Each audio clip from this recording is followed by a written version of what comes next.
السلام عليكم.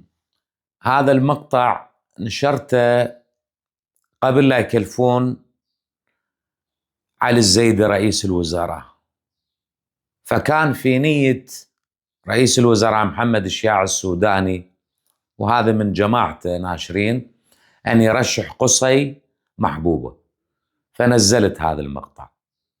الآن رئيس الوزراء صار اسمه علي الزيدي، بس لازم أنزل هذا المقطع حتى تشوفوا. حياكم الله. بسم الله الرحمن الرحيم. أنا جيت من بغداد مباشرة إلى محافظة ميسان، إلى مدينة العمارة، تحديدا في منطقة حي الحسين، قريب منزل دولة الرئيس محمد الشياع السوداني.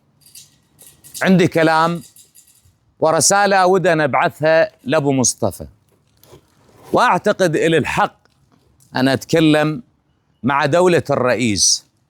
في يوم من الأيام أنا كنت أطلع في مقاطع فيديوية وأناشد دولة الرئيس، فمن حقي اليوم أن أناشده أيضا وأتكلم وياه. دولة الرئيس، احنا عندنا 3 زعامات في العراق، اللي يقبل يقبل واللي ما يقبل مشكلته، حتى وإن كان مختلف ويا هذه الزعامات. عندنا زعيم اسمه نوري كامل المالكي، وعندنا زعيم اسمه السيد مقتدى الصدر، وعندنا زعيم اسمه السيد عمار الحكيم. هذا واقع. هؤلاء أصحاب قرار وأصحاب زعامة.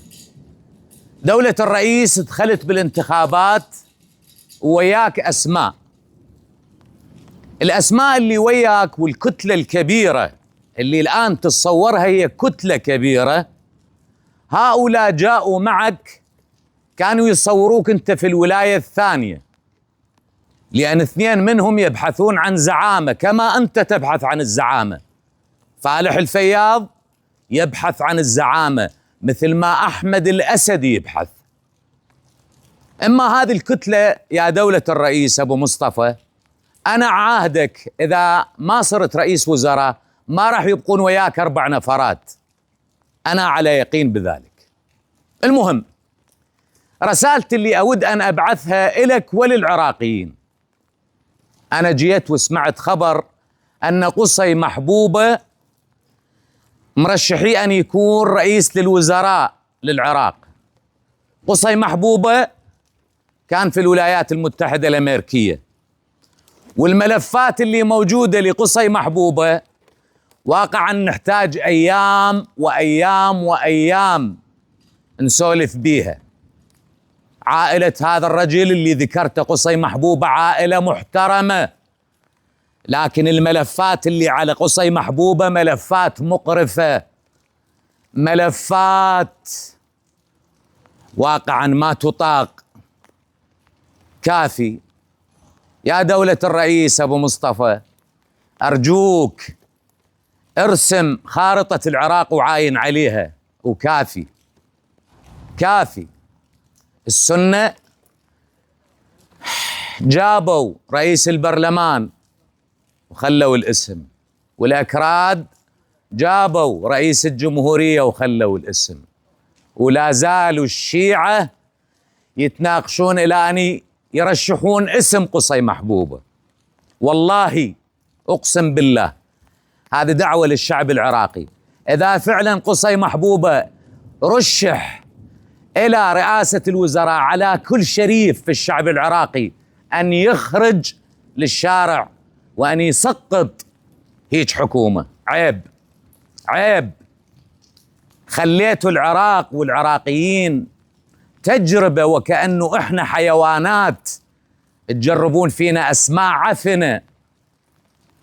دكتور، من وين الدكتور؟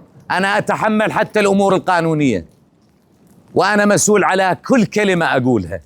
الملفات اللي على قصي محبوبة لا تطاق، فالمفروض أنه مشاعرنا، مشاعر العراقيين، أن تحترم وتقدر. يا دولة الرئيس، أنا واقف بمنطقتك وقريب على بيتك، والدنيا تمطر. عيب عيب. واسأل عن قصي محبوبة، واسأل عن تاريخ قصي محبوبة في الولايات المتحدة الأمريكية، شنو كان يعمل بعد الكباب وبعد السيارات، وشنو اشتغل بالبصرة، وشنو سوى بالبصرة ويامن. هذه رسالتي، وأتمنى أن تصل للشعب العراقي ولرئيس الوزراء. شكرا لك.